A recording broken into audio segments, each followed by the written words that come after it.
growing like this, jumping out of the plant. Now Friday night I gotta get out here and cover these with something to try to save them from getting freeze damage.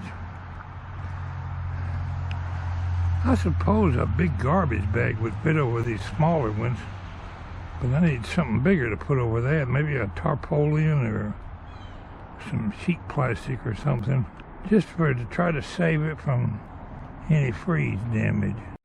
Hello friends, Walter here. It's Friday evening. Precipitation's moving in on us. It's only 54 degrees. They talk about sometime during the night it turning off cold.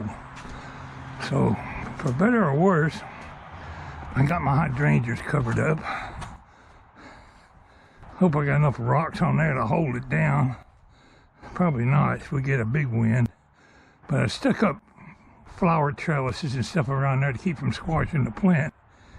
And my big tarpaulin fits over there pretty good. Precipitation has begun. You can see it slightly drizzling out here. If we get our freeze, hopefully I'll only have to cover at night and Saturday night as well. But I don't think there's enough weight on that flower to damage it. But for better or worse, I got a tarpaulin over my hydrangea bushes.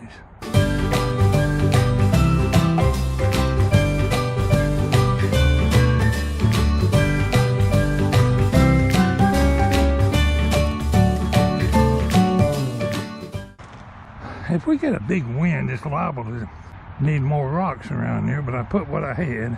My little bit of flower protection is done. We'll see what comes. If you haven't got your flowers in from the freeze, I advise you do it. Bring your flowers in or something. Pwalpar, wishing everybody a good day.